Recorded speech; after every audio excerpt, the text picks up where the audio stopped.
سبحانك لا علم لنا إلا ما علمتنا إنك أنت العليم الحكيم. اللهم أخرجنا من ظلمات الوهم وأكرمنا بنور الفهم وافتح علينا بمعرفة العلم وسهل أخلاقنا بالحلم واجعلنا ممن يستمعون القول فيتبعون أحسنه. أما بعد,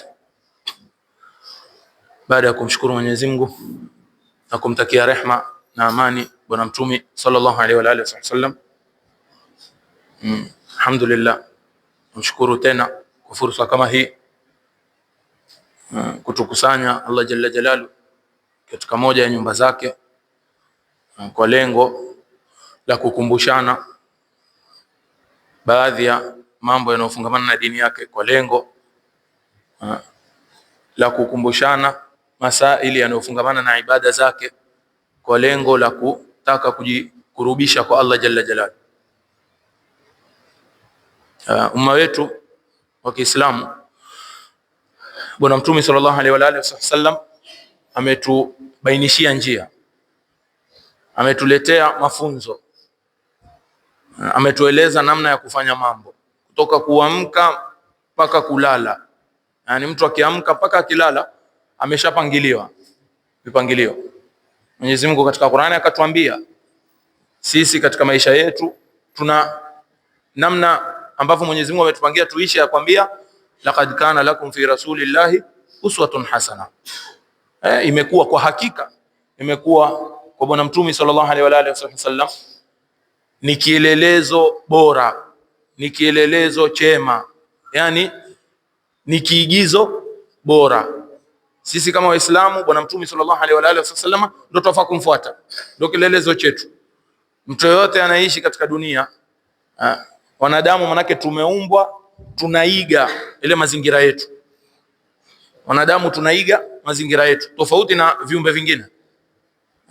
Viumbe vingine Mwenyezi Mungu ashaweka yani ndani ya kawaida yao, ndani ya ada zao, ndani ya nature yao tabia fulani, lakini mwanadamu anaiga. Ndio utapata yule ambaye ameishi na Waswahili atachukua tabia za Kiswahili, atachukua lugha ya Swahili. Atakayeishi na Wasomali atachukua lugha ile, atakayeishi na kabila fulani, yani kulingana na mazingira. Sasa kwa sababu mwanadamu anapenda kuiga, sisi tumepewa kiigizo. Hatujaambiwa tu ishini mnavyotaka, yule mzungu aishi anavyotaka, Muislamu Mwarabu aishi anavyotaka, sijui Mkikuyu aishi anavyotaka, Mswahili aishi anavyotaka. La, Mwenyezi Mungu Jalla Jalalu ametupa muongozo tuishi kama alivyoishi nani? Bwana Mtume sallallahu alaihi wa alihi wasallam. Na Bwana Mtume sallallahu alaihi wa alihi wasallam amekuja taban na mafunzo mingi,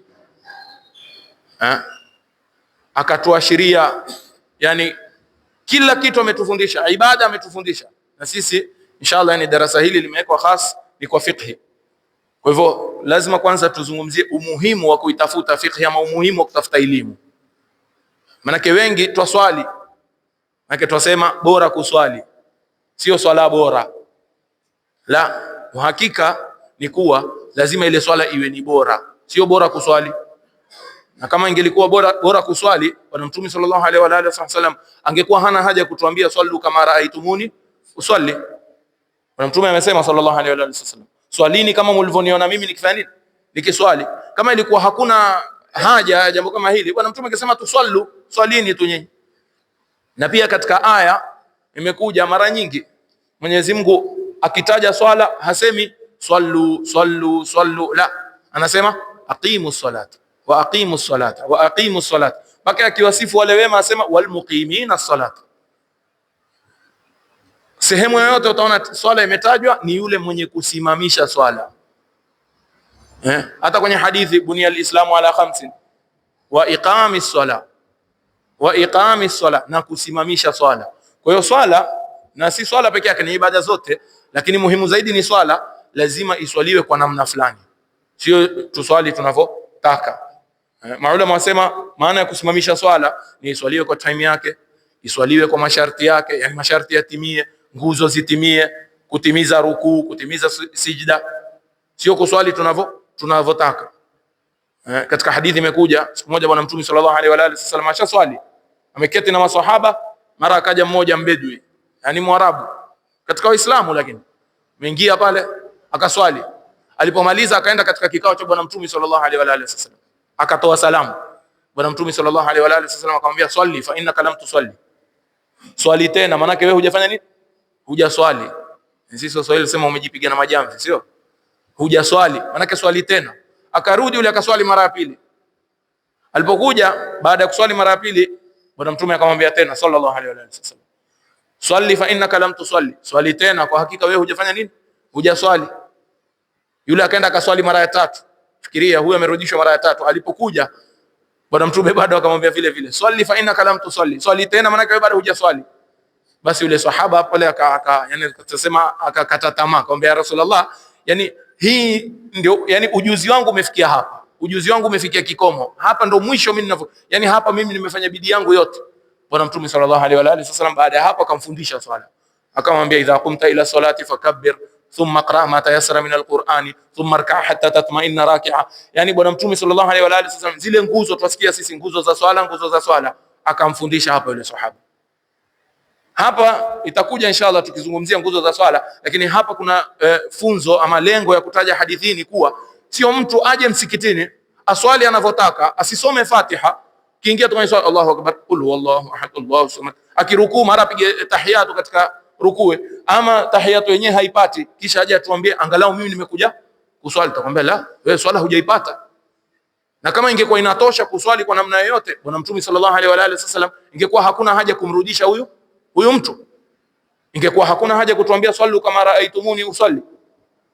Katika mambo ya udhu Bwana Mtume asingesema wailul lil aqabi minan nar, ingekuwa hakuna haja Bwana Mtume kututanabaisha, jamani angalieni visigino vyenu, mtu asije akatawadha asioshe kisigino, udhu hautoswihi, na udhu usifoswihi swala haiswihi. Swala isiposwihi siku ya kiyama utaulizwa, wewe hukuswali, utasema niliswali, utaambia lakini ulikuwa huna udhu wa swala, kwa hiyo haijaswihi. Utakwenda kumwambia nini Mola wako? Kwa lazima sisi tujue kama Waislamu kuwa ilmu ya fiqhi ama ilmu ya namna ya kufanya ibada zetu, fiqhi mara nyingi inatumika kumaanisha yani namna ya kufanya ibada zetu au muamalat, lakini sana sisi tutakuwa tarkizi yetu sana ni katika ibada, kuanzia udhu mpaka twende inshallah swala mpaka kwenye saumu, na labda inshallah Mungu akitupa uhai na uzima zaka za fitri. Lakini mambo ya ibada haya lazima mtu ajifundishe. Hakuna kusema kuwa bwana mimi nimesoma tu kidogo ile madrasa, labda safu ya kwanza, safu ya pili, safu ya tatu, bado hujui kuswali sawa sawa, bado hujui kufunga sawa sawa, bado hujui kutawadha sawa sawa, ibada zako hazitoswi, haitoshi. Katika hadithi Bwana Mtume asema tena, talabul ilmi faridatun ala kulli muslim, ana ikingia muslim yani wa muslima, yani talabul ilmi, kutafuta elimu ni faradhi kwa kila Muislamu. Maulama watuambia yani ni elimu gani iliyokusudiwa hapa? Ni ile elimu ambayo wewe unahitaji kila siku. Na elimu unayohitaji kila siku ni ya kuswali. Na elimu unayohitaji kila siku ikifika Ramadhani ni ya kufunga. Unahitaji elimu ya namna ya kutawadha. Kama una mali unahitaji elimu ya zaka. Hata mwenye kutaka kuingia kufanya kwenye biashara, hakuna anayesoma, lakini mwenye kutaka kuingia kwenye biashara lazima isome ile biashara. Sema Mwenyezi Mungu Desh, wal bai'i lil muhtaji litabayui, yani na yule mwenye kutaka kufanya biashara pia kwake ni wajibu ajifundishe elimu ya bei. Na lao mtu atafanya ibada bila ya kujua, hivi tu aingie kavukavu, yani bila ya kujipanga, bila ya kujisomesha, basi ile ibada haiswihi. Ule mmoja anasema Mwenyezi Mungu anasemaje, wa kullu man bighairi ilmin ya'malu a'maluhu mardudatun la tuqbalu, na kila ambaye atafanya ibada, kila ambaye atafanya jambo bila elimu, kila ambaye atafanya amali bila elimu, a'maluhu mardudatun la tuqbalu, amali yake atarudishiwa mwenyewe, hazikubaliwi zile amali. Na hii si ati ameeleta kwa akili yake yule Mwenyezi Mungu, wanazuoni si ati haya maneno wameyatoa kwenye akili zao, la, wameyatoa kutoka kwenye hadithi. Maana wamemwona Bwana Mtume sallallahu alaihi wa alihi wasallam, yule mtu Bwana Mtume amemwambia swali fa innaka lam tuswali, swali tena, maana wewe hujaswali. Kwa lazima tujifundishe jamani ibada zetu, lazima. Siku ya kiyama lazima kidogo tutakuwa mambo mengine tutagonga msumari mahali pake, hata kama itatuchoma. Maana jamii tunavyoenda ni hatari. Siku ya kiyama jamani, hatutaulizwa mtu yajua ABC, yajua kuhisabu, yajua kizungu, yajua sayansi, utaulizwa. Ndio ukijua na ukasoma na ukaja ukafaidisha umma ni khairi kubwa, utapata thawabu kubwa. Hatusemi hakuna khairi, khairi iko kubwa sana, lakini mtu akijua malengo yake. Lakini ikiwa mtu hajui kuswali, hata awe na madigrii yote, siku ya kiyama atajuta, atasema lau kunna nasma'u au na'qilu. Lazima taulizwa, alam yatikum nadhir, je, hakukuja mwenye kuwaonya? Hawakuja mitume? Hawakuja watu wa da'wa wakaambia bwana swalini, bwana jifundisheni swala? Hatutaki sisi kusikia. Siku ya kiyama watasema wao wenyewe, lau kunna nasma'u au na'qilu ma kunna fi ashabi sa'ir. Yani lau ungekuwa sisi tukiwa duniani tulisikiza ama tukatia akili, basi manake ma kunna fi ashabi sa'ir, tusingekuwa watu wa motoni. Kwa lazima sisi kama Waislamu tujifunze. Na katika hadithi ya kutisha imekuja katika baadhi ya riwaya, Bwana Mtume sallallahu alaihi wa alihi wasallam anasema kuna mtu atakuja siku ya kiyama ana amali nyingi, mtu mwema ana amali nyingi, na ni mtu ambaye alikuwa hadhulumu watu, riziki yake ni ya halali, na amewalisha familia yake, amewapa sehemu ya kuketi. Atafanyiwa hisabu yake, mashallah, ana amali nyingi. Huyu ni wakwenda wapi? Peponi. Yataka kwenda peponi, mara asikie kuna watu wapiga kelele, sema ya Rab iktasina min hadha adh-dhalim, ama iktasini min hadha adh-dhalim. Mwenyezi Mungu, nataka unichukulie kisasi kutoka kwa huyu dhalim, huyu alionidhulumu mimi. Yule mtu ageuke, ni baba huyu, akigeuka yashangae, mimi nilipokuwa duniani nilikuwa si dhulumu mtu, kila mtu rafiki yangu, natoa sadaka, nafanya nini. Akigeuka akasema ya Rabbi, mimi hawa sijawadhulumu. Kigeuka ni watoto wake na mke wake ama wake zake. Subhanallah, yauma yafirru almar'u min akhihi, hiyo siku mtu atamkimbia ndugu yake, wa ummihi wa abihi, atamkimbia paka babake. Sasa hapa baba ndo anashtakiwa. Yule mtoto anasema ya Rabbi, huyu amenidhulumu mimi. Mzazi aseme, baba yule sasa aseme kumwambia Mwenyezi Mungu, ya Rabbi, hawa mimi nimewalisha, nimewavisha, nimewapa sehemu ya kuketi, sehemu nzuri, ilikuwa hawakosi chakula hao, nimewasomesha maskuli, yani wajua tena maisha yetu. Bas wale watoto wajibu, waseme ndio, naam ya Rabbi. Mke aseme naam, kweli huyu ametufanyia hayo yote, lakini ya Rabbi, huyu hakutufundisha dini yetu, hakutufundisha namna ya kuswali. Yani kutufundisha iza kwa baba si msomi, hatumaanishi yeye afanye nini, ampeleke madrasa. Hakujali madrasa tuliokwenda tulisomeshwa sawa sawa ama zilikuwa zapitwa tu. Sisi kweli tumeishi uzuri, tumeketi mahali pazuri, tumesoma maskuli vizuri, lakini dini yetu hatuijui. Hivi sasa sisi tutakupelekwa motoni kwa sababu tulikosea katika nini? Katika dini, kwa ajili hatukusomeshwa dini. Mimi sikujua ya Rabbi kama jambo fulani ni riba, sikujua jambo fulani katika swala halifai, la vunda swala, sikujua kuwa kutawadha ni namna fulani. Ya Rabbi, yote ni nani? Yote ni huyu babangu. Kwa hivyo ya Rabbi, tunataka utuchukulie kisasi kutoka kwake. Baba yao achukuliwe na wale watoto wote watiwe motoni, kwa sababu yeye ndio jukumu liko awasomeshe watoto wake, hakuwasomesha. Hadithi inatisha, kila mtu ajiangalie. Kwa inshallah sisi tutajaribu kadri ya uwezo, yani fikiri darasa kama ilivyopangwa ni kila Alhamisi. Inshallah kila tukiona nafasi wakati kama huu tutakuwa tutajaribu kugusia baadhi ya masail yanayofungamana na fiqh, na kama kutanabahishana tu, itakuwa asli ya darasa ni mambo ya faradhi, yani namna ya kufanya ibada zetu, lakini kwa namna ya faradhi tu. Kisha vitu vya sunna labda tugusie, kuna mambo ya sunna ambayo yanahitajika pia labda tutagusia, lakini asli kwanza ni tuhakikishe ile faradhi, kisha yale ya ziada inshallah Mungu atatuwafikia kila mwenye nia ama mwenye hamu ya kusoma zaidi, marhaba. Lakini kwanza concentration yetu itakuwa zaidi kwenye nini? Kwenye faradhi inshallah. Tamam. Kwa hiyo jambo la kwanza ambalo sisi tutaanza nalo moja kwa moja ni alama za kubalighi. Lakini kabla sijaghafilika, hapa kuna masala muhimu, nukta muhimu yahitaji kutanabaishwa. Sisi tutazungumzia masala ya kifiqhi kulingana na madhehebu ya Imam Shafi'i rahmatullah alayhi. Tutazungumzia masala ya kifiqhi kulingana na madhhab ya al-Imam Shafi'i rahmatullah alayhi. Na taban huwa kawaida kitaja jambo kama hili huwa kuna maswali mingi yanakuja. Tasikia madai mingi kuwa sisi bana tutachukua kutoka kwenye nini? Kitabu na sunna. Tutachukua kutoka kwenye kitabu na sunna. Marhaba. Ndio dini yetu. Dini yetu bwana ni kitabu na sunna. Sio amesema shekhe fulani, amesema imamu fulani, la, dini asli ni kitabu na sunna. Ndio. Dini ni kitabu na sunna. Manake kila mtu mwanadamu aweza kufanya nini? Kuteleza, akakosea. ni kawaida, mwanadamu anaweza kuteleza akakosea, lakini lazima tuangalie neno hili tukisema bwana, angalia sisi bwana tufuata nini kitabu na kana kwamba kina Imam Shafi alikuwa wafuata nini, wasijua wafuata vitabu gani manake wao. Manake mimi nikisema utamwambia mtu wajua madhehebu yetu Imam Shafi hukumu ni kadha, atakwambia bwana sisi tufuata kitabu na kana kwamba Imam Shafi alikuwa hafuati kitabu na nini, ama kana kwamba sisi ile kitabu na sunna tumeifahamu zaidi ya nani yani mambo ya kutekesha, lakini ndio ajibu. Sasa lazima tubainishe kwa nini kwanza labda tujilazimishe madhehebu mamoja, ama kwa nini tufuate madhhabi ya nani, ya Imam Shafi. Kwanza kabisa mambo ya kusema sisi tufuate madhehebu ya Imam Shafi haimaanishi kwa madhehebu mengine ni makosa, la.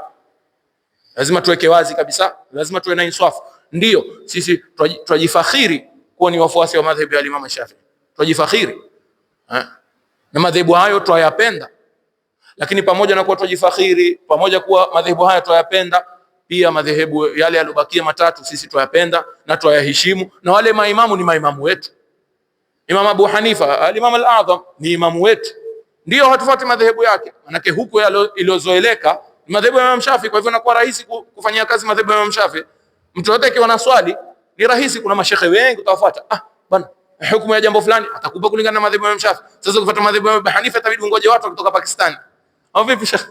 Itabidi tungoje watu watoke Pakistan bwana, tuulize bwana kwa madhehebu yenu hukumu takuwa uzito, sio? Lakini Imam Malik tumheshimu, Imam Ahmad bin Hanbal tumheshimu, na Imam Shafi pia tumheshimu, na tuwapenda wote. Inshallah Mungu atukutanishe nao, ndio wema waliotangulia hao, ndio tuna hakika yani wema wao. Kwa nini labda tuseme sisi tufuata madhehebu? Kufuata madhehebu bihusus madhehebu ya Imam Shafi hakuna tofauti na yule mwenye kufuata madhehebu ya Imam Ahmad, hakuna tofauti na mwenye kufuata madhehebu ya Imam Malik, hakuna tofauti kabisa. Ukifuata hili na lile hakuna ishkali. Wao wenyewe wasema man qallada aliman laqi Allah saliman, man qallada aliman laqi Allah saliman. Yule ambaye atamfuata mwanachuoni wa sawa, lakini basi atakutana na Mwenyezi Mungu hali ya kuwa amefanya nini, amesalimika. Inshallah Mungu atujalie yani tuwe miongoni mwao. Lakini kwa nini bwana sisi tusitoe direct kutoka kwenye Qur'ani ama kwenye sunna? Haya ni masala mtu Muislamu wa kweli aweza kuuliza, na hakuna ishkali mtu kuuliza kwa ajili anataka kujua. Kuuliza kwa inadi ndo si bora, lakini mtu akiuliza kwa kutaka kujua, marhaba, ni jambo zuri. Lazima tujue sisi kama Waislamu tumegawanyika aina mbili. Tuseme Waislamu sisi tuko aina mbili. Kuna watu ambao ni mujtahidina. Upande wa kielimu kuna watu ni mujtahidina. Yani mujtahidina ni watu ambao wamefika daraja ya kufanya ijtihadi.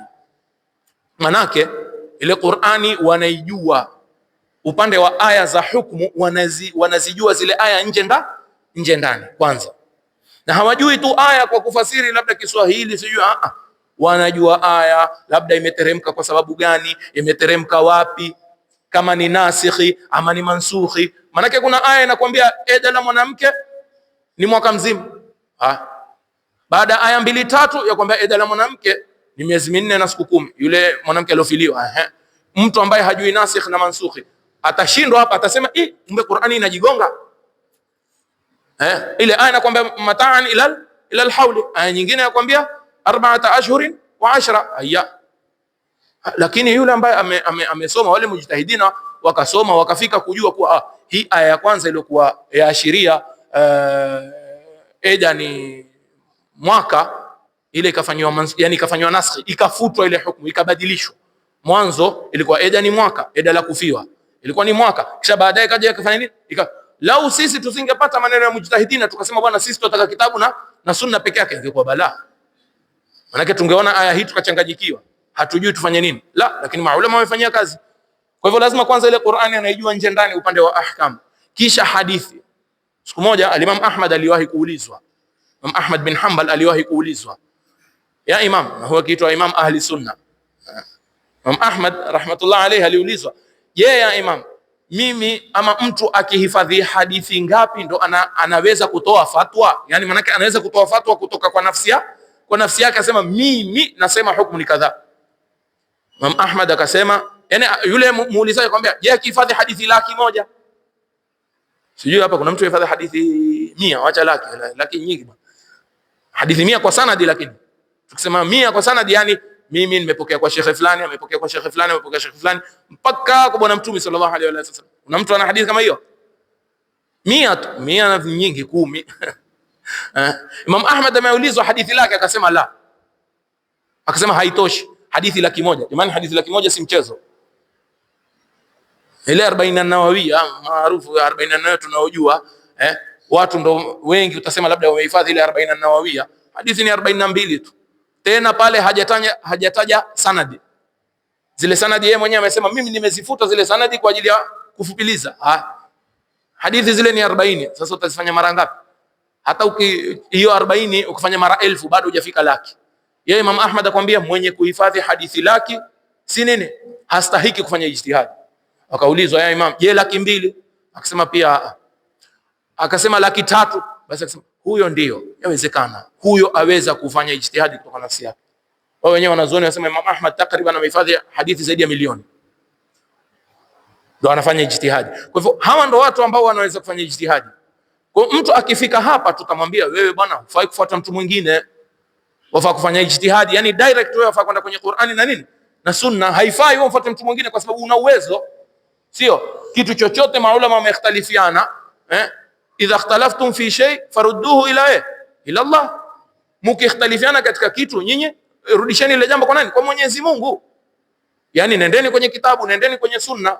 Lakini ni ukiwa wewe umefika daraja ya ijtihadi.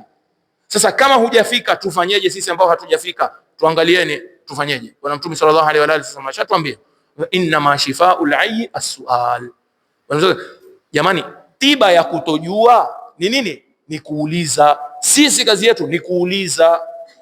Mwenyezi Mungu katika Qur'an anatuambia, fasalu ahla dhikri in kuntum la ta'lamun. Ulizeni wale wenye kujua, wale watu wa dhikri, in kuntum la ta'lamuna, ikiwa nyinyi hamujui. Kwa hiyo Mwenyezi Mungu ashatubainishia sisi, ikiwa hatujui kazi yetu ni kuuliza, ni kuuliza hawa mujtahidina.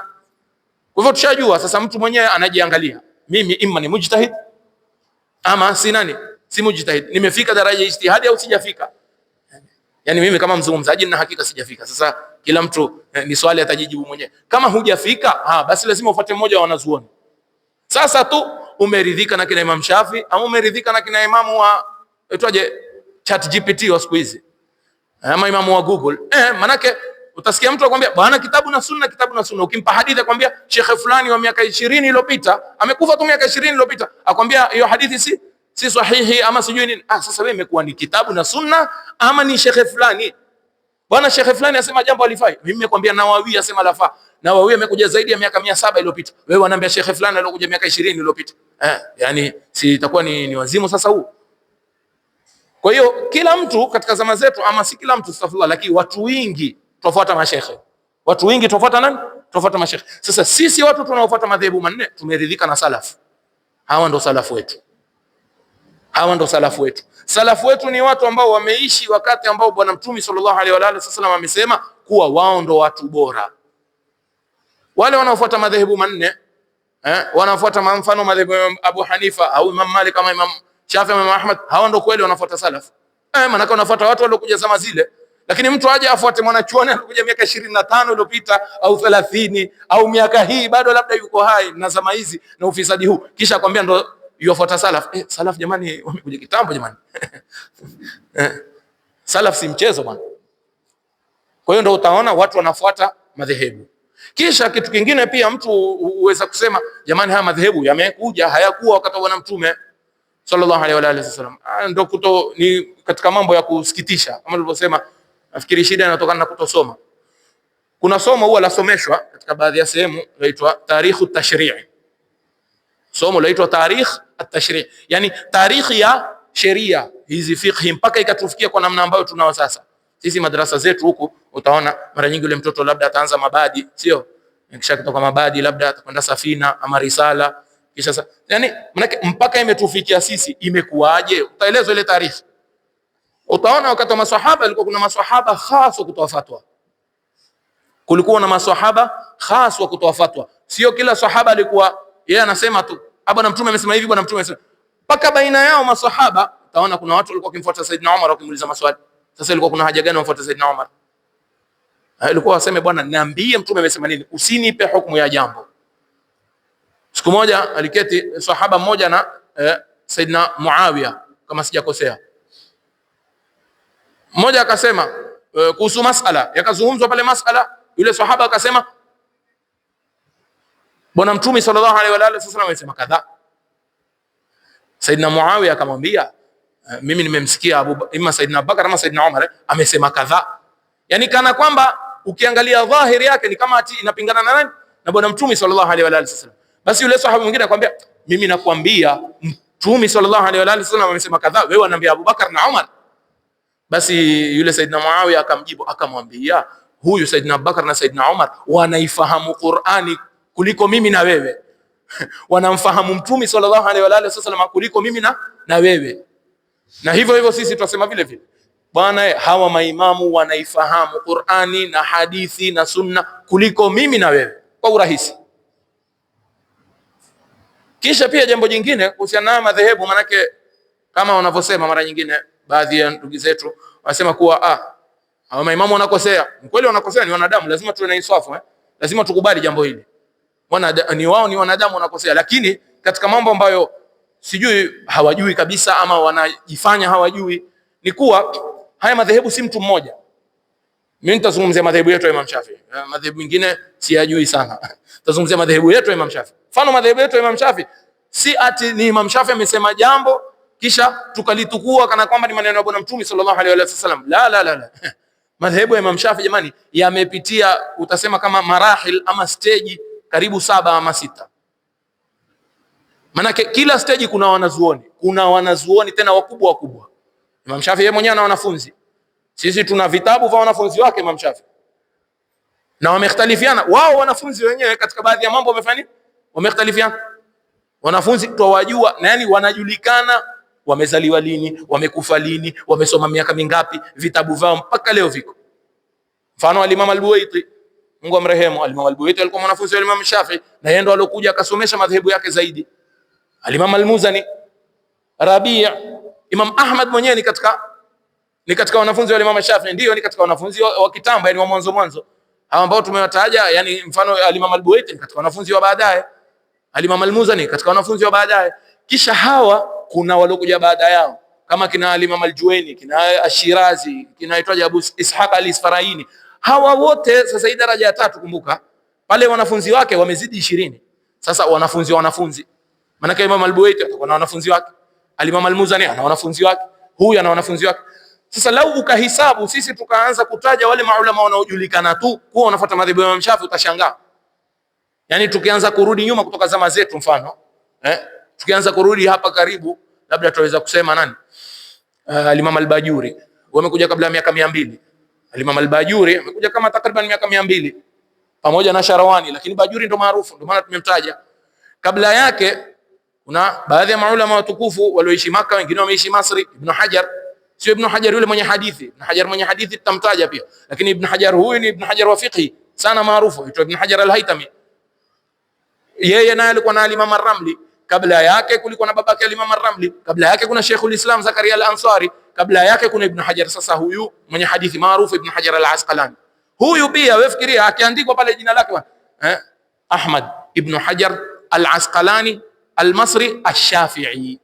Yeye mwisho hutajwa pale ash-Shafi'i kuwa yeye ni katika madhehebu ya nani? Madhehebu ya Shafi'i. Yani hawa miji wanachuoni, yani miji anachuoni mikubwa lakini bado wao wafuata madhehebu. Lakini mashallah sisi tumesoma sana, tuijua Qur'ani na hadithi sana, hatuhitaji kufuata wanazuoni bwana. Wewe nipe kitabu na sunna. Subhanallah. Mizani sijui zimekwenda wapi. Baada ya hao kina Ibn Hajar ndio sasa tutakuja kwenye itwaje kina al-Imam Subuki, kina al-Imam Suyuti, kisha tutakwenda kwa Nawawi. Nawawi siseme, Nawawi maarufu kila mahali. Baadhi ya maulama wanasema katika wanazuoni ambao Mungu amewabariki sana ni al-Imam an-Nawawi. Baada ya salaf mwanachuoni ambaye amebahatika sana ni al-Imam an-Nawawi. Manake takriban katika kila nyanja watu wanampenda, wanamfuata. Katika hadithi yuko, katika fiqh yuko, katika kila kitu, katika usuli yuko. Sasa wanasema al-Imam an-Nawawi amekubaliwa na kila mtu.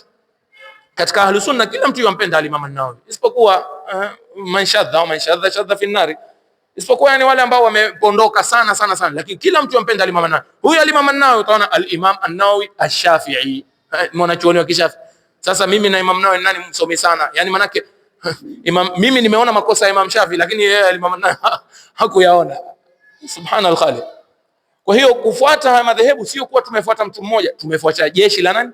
La wanazuoni. Baada ya Imam an-Nawawi kwenda kule juu, kuna Imam Rafi, kuna Imam al-Ghazali. Al-Ghazali kila mtu yamjua nafikiri.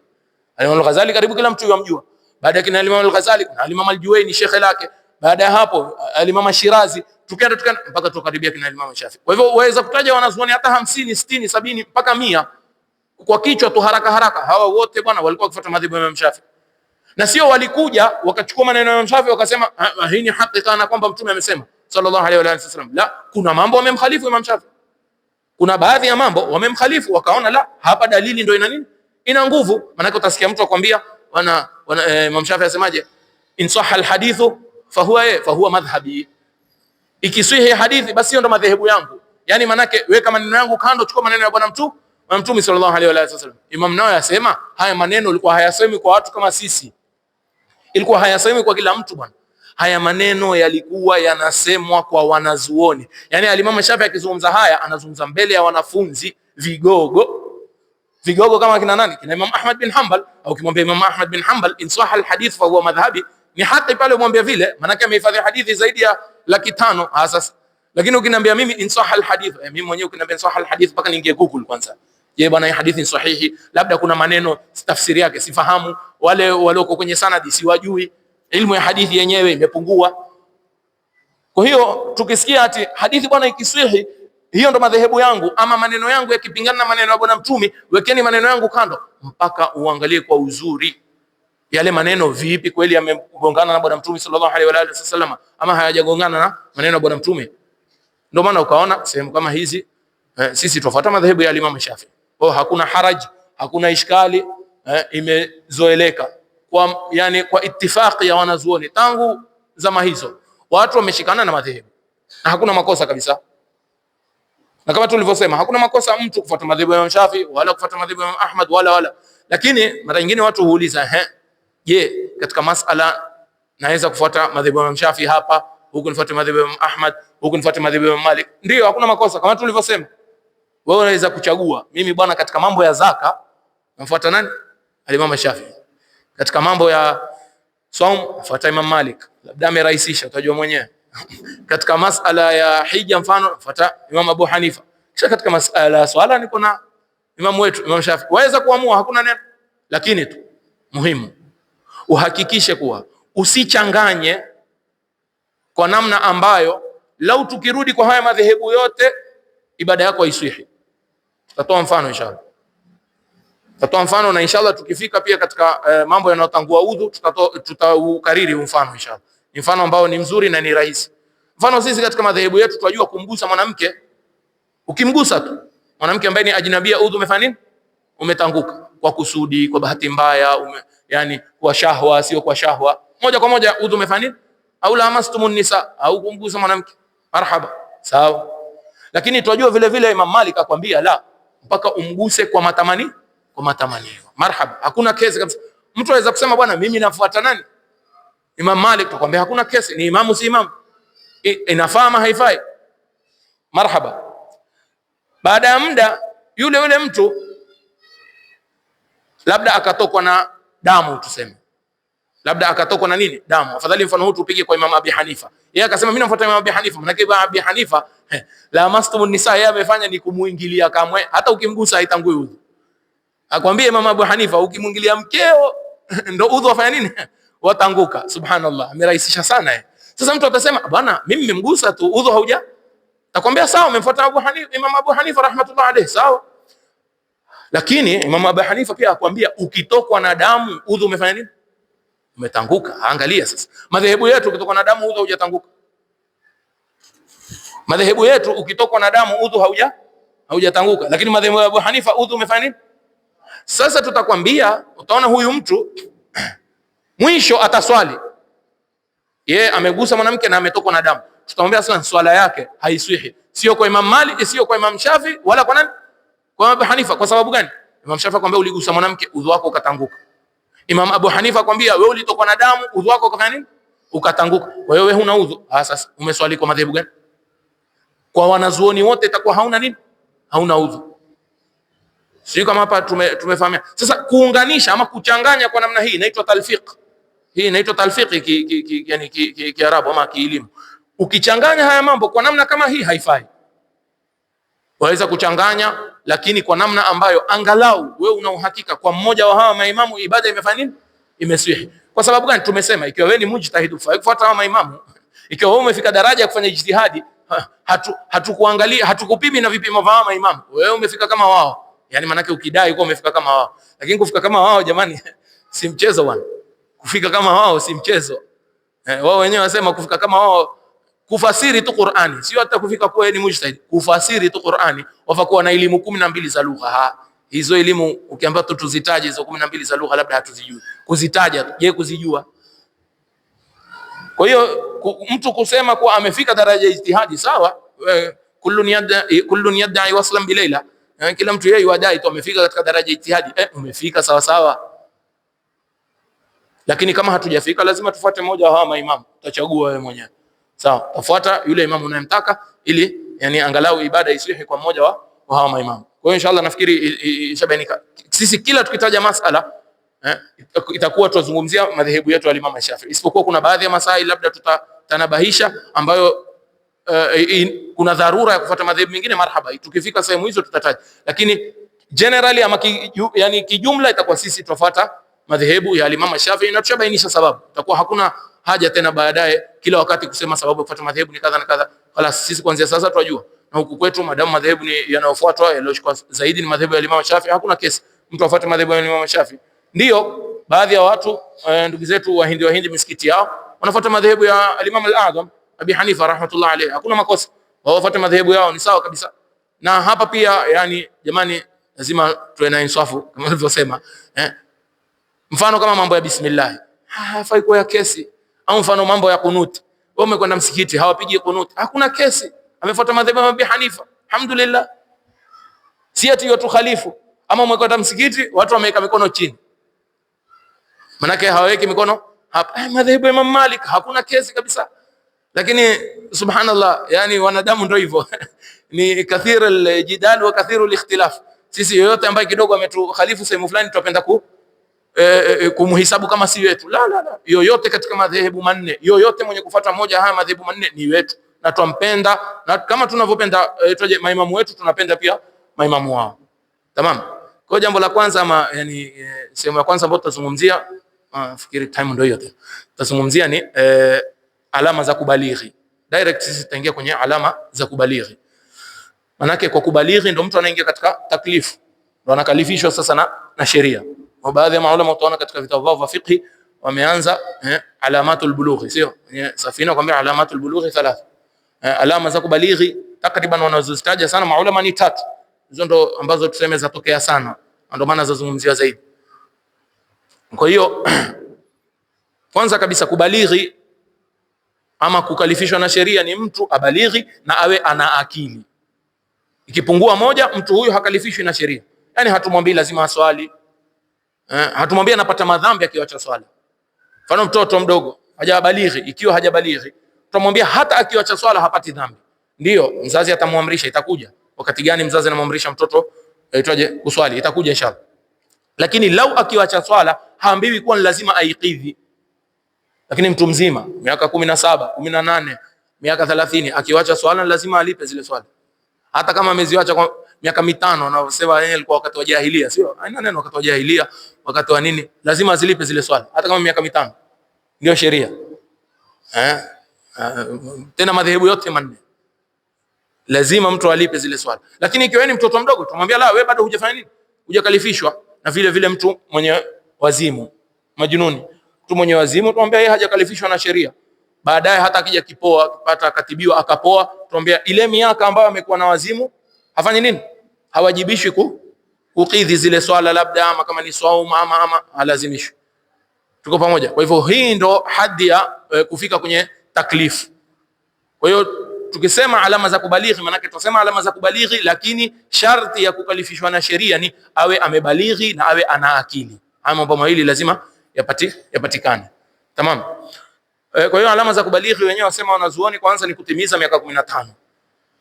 Kutimiza miaka 15. Na miaka 15 ni hii yetu ya kihijri, miaka 15 yetu, yani ya Kiarabu. Sema yetu yani ya Kiislamu, tumezoea kusema ya Kiislamu, ya Kiarabu ama hijria, miaka ya hijria. Lazima mtu atimize, yani akishatimiza miaka 15 tutamwambia sasa wewe umebalighi, lazima uswali, lazima ufunge, wa hakika mpaka mwisho. Ajue kuwa sasa zina ni haramu, urongo ni haramu, na mambo ya wajibu lazima ayajue, akida yake lazima asomeshwe yale mambo ya lazima. Sawa? Lakini miaka 15 hii sio miaka kama tulivyosema, sio miaka 15 ya Januari mpaka Disemba, la. Manake nafikiri sote itakuwa rahisi kufahamu. Hii miaka ya kizungu ya Januari mpaka Disemba ina siku takriban 365. Sio? Yani siku za miaka ya kawaida tena wana vichekesho.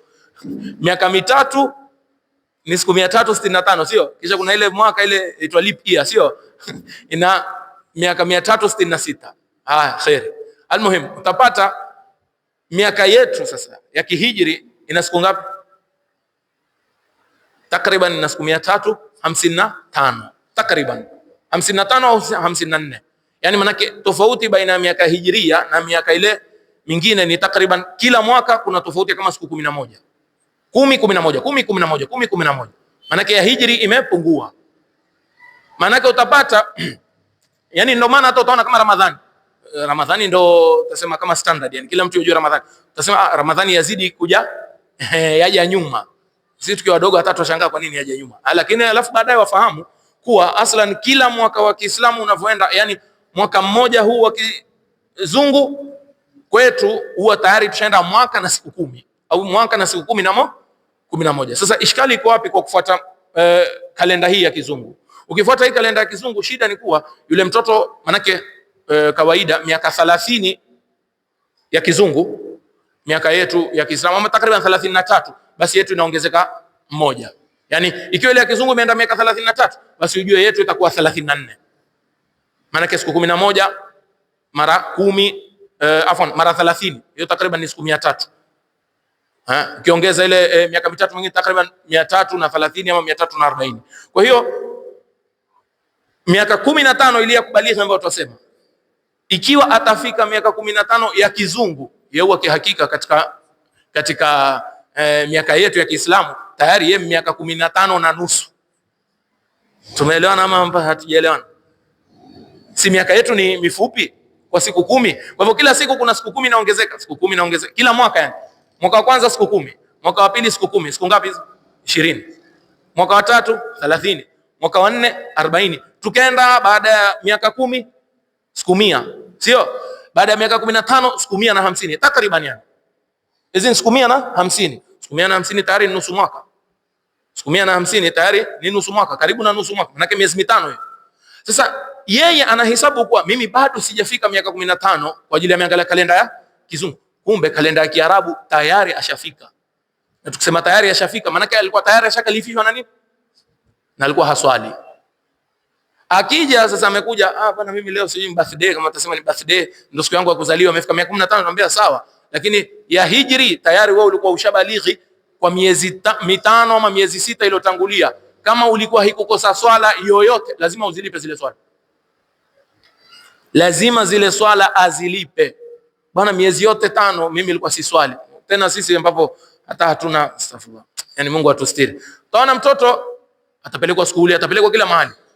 Akikosea pale nyumbani atachapwa. Akiangusha kikombe, akivunja kikombe atachapwa. Lakini akikosa swala bado mdogo, ngoja abalighi. Yani ile swala ndo bado mdogo, ngoja abalighi. Mambo ya dini bado mdogo, ngoja abalighi. Lakini akikosea pale nyumbani, akiharibu kitu atachapwa, atatiwa adabu. Subhanallah. Mizani tumegeuza. Sasa utaona mara nyingine mtoto haswali, akiulizwa yule mzazi aseme bado hajabalighi. Bado hajabalighi vipi? Huyo amebalighi labda miezi 5 6 iliyopita, wewe wasema bado hajabalighi kwa ajili umeangalia kalenda ya kizungu. Kwa hiyo kalenda inayofaa kufuatwa ni kalenda yetu. Na lao mtu itakuwa labda amechelewa akafuata ile kalenda ya kizungu na miezi ikampita bila kuswali, zile swala lazima alipe. Ndio kauli ya nguvu kwenye madhehebu yetu. Ninabainisha kama nilivyosema, nabainisha hukumu ya madhehebu ya Imam Shafi'i. Lazima mtu zile swala zote alipe. Miezi 5 atalipa miezi 5, sio itaka pepo bwana. Ama sisi tunataka pepo. Tutatarajia vipi kuingia pepo? Watu walipigwa vita, watu wakakatwa, wengine wakafukuzwa, wakatolewa majumbani mwao. Sisi tumezaliwa Waislamu, hata ukucha haujai kukatika kwa ajili ya Uislamu, na tukiambiwa tulipe swala tu, tukidhi swala tu, tuona uzito. Akhi, kidhi swala za mwezi tuona uzito. Watu walipigwa, wakasumbuka, waka nini, ndio dini ikatufikia. Sisi tunataka kuishi kana kwamba itwaje, ni watoto wa mitume. Subhanallah. Almuhim, yani lau mtu akawa atakosea katika hisabu hizi, tutamwambia lazima afanye nini, zile swala aqidhi. Hakuna, yani swala haziporomoki kabisa. Kwa madhehebu manne lazima swala zifanye nini, mtu akikosa swala lazima afanye nini, aqidhi. Naam. Kwa hiyo ni alama ya kwanza. Alama ya pili ni kutokwa na manii, mtoto wa kiume au wa kike. Na ile miaka 15 ni kwa kiume na wa kiume na wa kike. Na pia kutokwa na manii, mtoto wa kiume au wa kike akitokwa na manii, pia ile ni alama ya kubalighi. Kitokwa na manii baada lakini ya miaka 9. Akitokwa na manii baada ya miaka 9. Sio lazima atokwe na manii hali ya kuwa amelala, la. Hata kwenye vitabu anaandika al-ihtilam. Al-ihtilam ni ndoto. Al-ihtilam ni kuota. Lakini imekusudiwa pale yani kutokwa na manii. Ndio ihtilam inatumika kuota, maana mara nyingi yule mtoto atatokwa na manii wapi? Akiwa amelala ataota. Kwa hivyo ukisema kuota au vipi, lakini kwa namna yoyote ametokwa na manii, kwa namna yoyote, moja kwa moja anahesabiwa kuwa amefanya nini, amebalighi yule mtoto, lakini baada ya kupita miaka 9. Kwa hiyo lau ikitokea yeye mwenyewe ana miaka 8, tuzungumzie yale miaka yetu ya kihijri, yuko katika miaka 8 akatokwa na manii, anambia huyu bado hajabalighi. Manake manii yanahesabika ama yanapewa hukumu ya manii ikiwa ni baada ya miaka 9. Yule mtoto akishapita miaka 9 akawahi kutokwa na manii, moja kwa moja anahesabiwa kuwa amebalighi. Na hapa kuna nukta muhimu lazima tukumbushane ndugu zanguni, ni kuwa mara nyingine vile vile nilivyosema, utaona watu wamezoeleka kuwa mtoto anabalighi akifika miaka mingapi? 15, 10. Kila mtu kimuuliza hajafika miaka 15 bwana, miaka 12. Lakini labda ametokwa na manii. Manake anaweza akatokwa na manii kabla ya miaka 15. Na akishatokwa na manii hatungoji tena ile miaka 15. Khalas, huyu anahesabiwa kutoka ile siku ametokwa na manii. Kwa hivyo ni jukumu la wazazi, manake mtoto aweza ona haya. Na ni kawaida mtu akaona haya, sio? Labda ikiwa ni mara ya kwanza kusikia mambo kama hayo ama kuona jambo kama hilo, ataamka yeye ashangae, nini tena, mbona? Tumeelewana? Sasa mzazi lazima afuatilie, ajue hali ya mtoto wake. Na rahisi akimpeleka madrasa yule mtoto atasoma mpaka kwenye safina, wa alamatul bulughi 3. Alama za kubalighi 3, alama za kubalighi 3, atajua moja kwa moja. Siku atakapoona kitu kama kile, hana wasiwasi, atamwambia tu babake, haya mimi bwana habari imefika, kwa hiyo etwaje, mimi ndio nishabalighi, wa hakadha.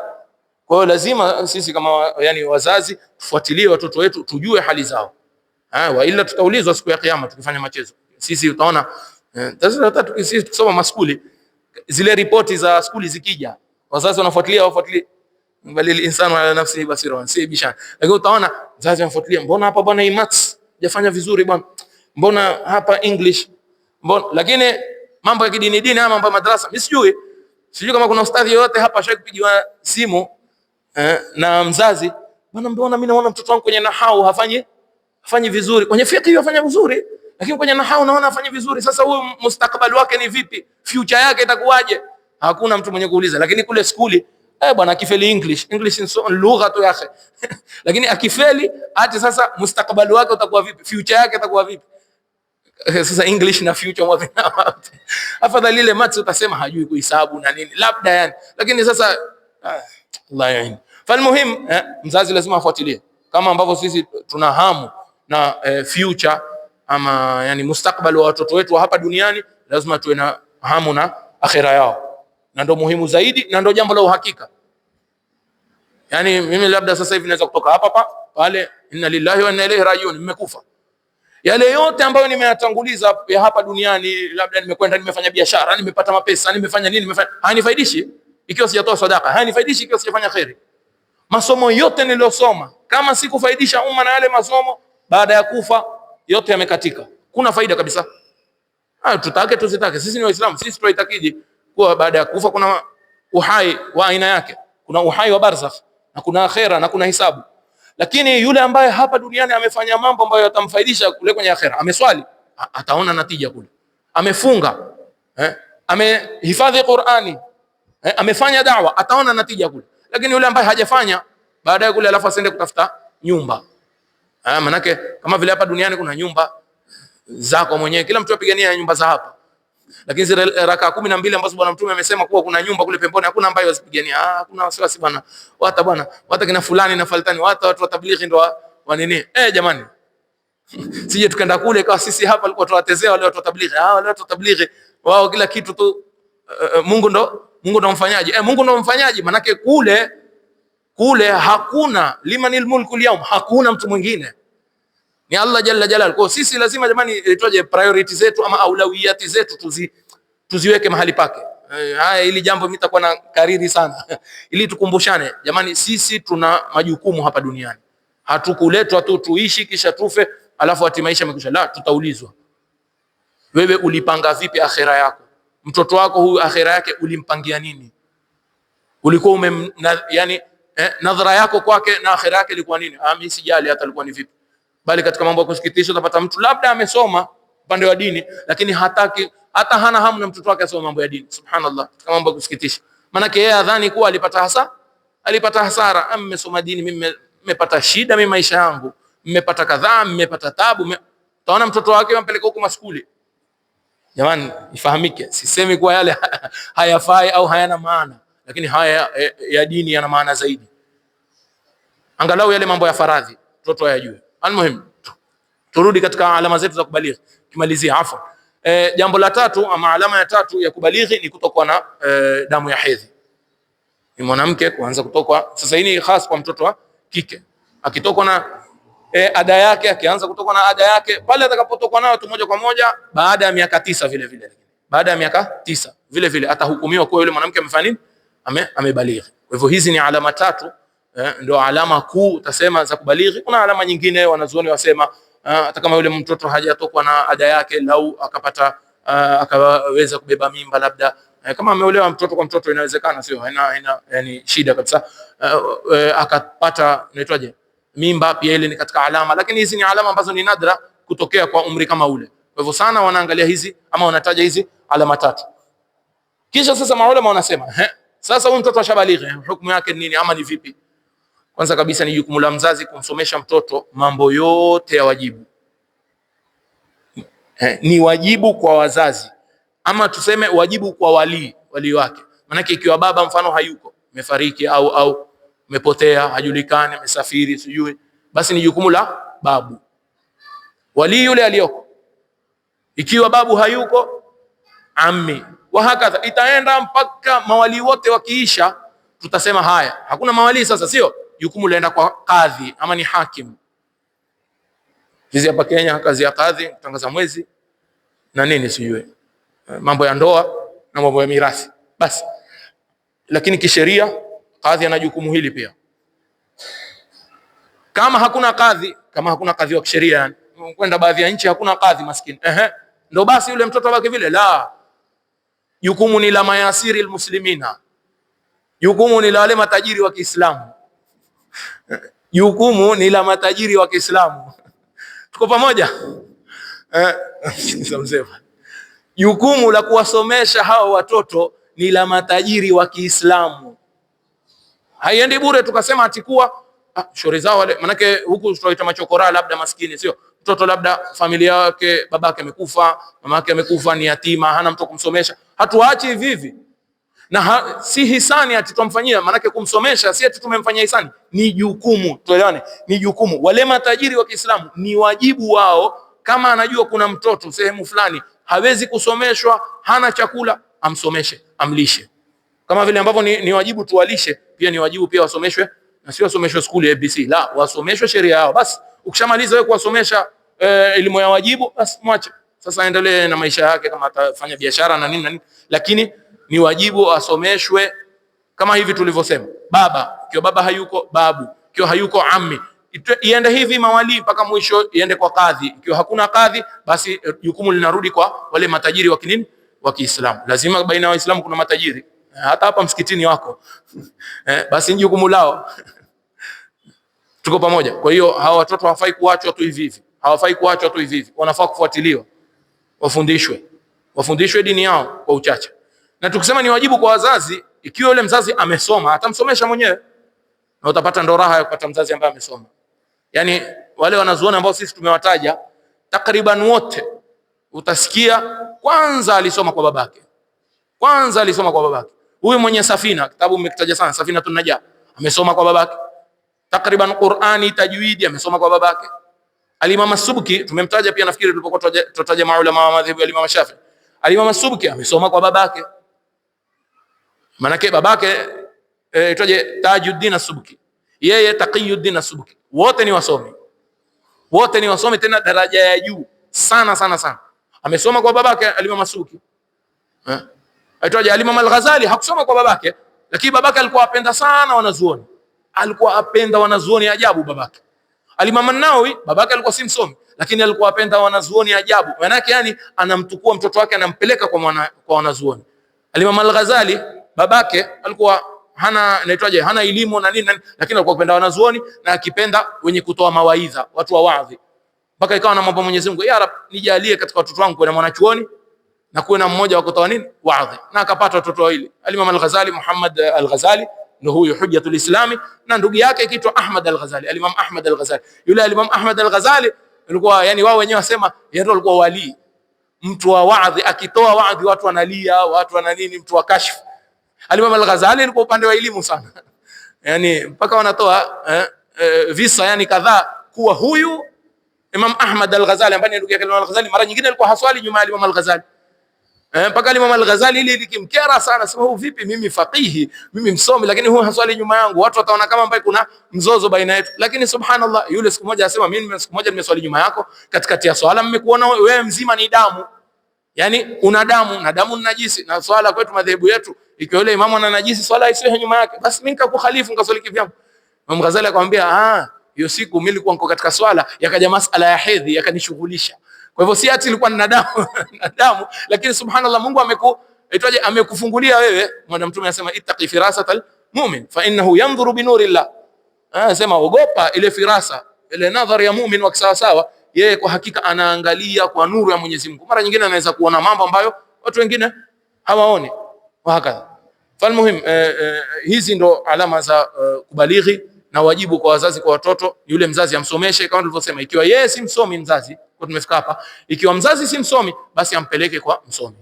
Ni wajibu ampeleke kwa msomi na amlipie. Yani maana yake tukisema ni wajibu amsomeshe, maana yake ni wajibu afanye nini? Atoe pesa. Tafute mwalimu. Hatutaki kila mtu kama Imam Shafi bwana, wala kama Imam Ahmad, wale ni daraja kufika, sijui tutafanyaje mpaka tufike kule. Maana yake ataka ucha Mungu kwanza, na huo ucha Mungu ndo hauko. Yataka ucha Mungu hali ya juu, kisha baada ya hapo sasa atakabidi, atakajuhudi, atakataufiki kutoka kwa Mwenyezi Mungu. Lakini umpeleke kwa mwalimu ambaye ataweza kumfundisha mambo yake ya wajibu, kisha baada ya hapo umwate. Yani hilo ndo la wajibu. Lazima mzazi amtanabahishe mtoto, bwana, kudanganya ni haramu, zina ni haramu, kulewa ni haramu. Lazima amfundishe aqida kama tulivyosema, yale mambo ya wajibu. Paka baadhi ya miji ambao sisi ndo tuna mafungamano nao zaidi, yani kule Hadhramuti. Maana huku sisi sana kwetu tumeathirika na watu waliotoka Hadhramuti. Wengi waliokuja huku kwetu na dini ni watu waliotoka Hadhramuti. Ndio utaona mpaka tufuata madhehebu ya Imam Shafi. Maana kule wao ndo wamebobea, yani katika madhehebu haya. Wana ada katika moja ya miji pale, kwa yule mtoto akibalighi yule, hii ada sijui kama bado iko, mimi sijaiona, lakini nimesikia, tumesikia kwa baadhi ya mashehe zetu direct. Wasema yule mtoto akifika sasa amebalighi, yule baba anafanya kama karamu ama uwalishi. Uwalishi anaalika watu. Anaalika wale wazee wa mji, anaalika wale wasomi tu, aliki watu wote, lakini wasomi, wale mashehe, wale mawali, wale wazee anawaleta. Kisha anamleta na mtoto wake na yeye yuko. Kisha anasema haya, anamshuhudisha. Yani manake utaona hili jambo kidogo yule mtoto anahisi kwa sasa ni jambo zito, si amebalighi. Yule anawashuhudisha wale wazee, anamwambia sasa, shuhudieni wazee wangu, shuhudieni mashehe zangu, shuhudieni nyinyi wasomi, shuhudieni nyinyi mawali, kuwa huyu mtoto mimi nimemsomesha kitabu kadhaa. Yani nimempeleka madrasa akasoma kitabu kadhaa, akasoma kitabu kadhaa, akasoma kitabu kadhaa. Kwa hiyo sasa anajua kuswali, anajua kufunga, anajua kutoa zaka zake, na anajua kwenda hija ikimlazimu. Nimemfundisha katika aqida kitabu kadhaa na kitabu kadhaa. Kwa hiyo anajua aqida yake, anajua mambo ambayo lazima ayaamini, anajua. Nimemfundisha Qur'ani, wengine wamehifadhishwa Qur'ani, anasema nimemhifadhisha Qur'ani. Nimemfundisha uharamu wa zina, uharamu wa kulewa, uharamu wa kadha, uharamu wa urongo na hayo yote, na nimemfundisha uwajibu wa swala na uwajibu, amtajia yale yote. Kisha wale maulama mmoja atajibu, atasema ndio tumeshuhudia. Na sasa yule mzazi aseme kwa sasa nimeosha mikono kutokana na jukumu lake, manake nimemwatia jukumu lake, sasa ni juu yake mimi dhima yangu sasa iko safi, sidaiwi tena. Sasa yule shekhe alikuwa akitueleza, asema mpaka yule mtoto huwa anaona kubalighi ni jambo kubwa. Sasa mimi nimetoka kwenye marhala kwenda kwenye marhala nyingine, manake anahisi ule uzito. Lakini manake mtoto mdogo si kama mtu mzima. Mtoto mdogo anacheza, atafanya machezo, hata watu wakimwona anacheza atasema nini, huyu mtoto. Lakini akibalighi sasa, unaandikiwa, lazima ule mtoto ajulishwe, bwana, unaandikiwa ukidanganya, unaandikiwa usiposwali, unaandikiwa ukifanya ghiba, ukisengenya, ukifanya kadha. Kwa hiyo haya yote ule mzazi anafaa kufanya nini? Kumfundisha ule mtoto na kumtanabahisha kuwa sasa bwana, wewe umeingia, wewe na ule mtu wa miaka 30 ni sawa, hakuna tofauti. Hata kama una miaka 15, madamu umebalighi, wewe na mtu wa miaka 40 ni sawa. Usije ukasema yule ni mtu mzima, mimi ni mtoto. La, unahesabiwa na Mwenyezi Mungu Jalla Jalalu, na kuanzia sasa utakuwa umekalifishwa na nini? Na sheria. Naam. Mpaka hapa nafikiri tutakoma kwa leo, kisha tutaendelea kutoka hapo inshallah. Tutazungumzia mambo ya tahara katika siku zinazokuja inshallah. Sijui kama kuna swali ama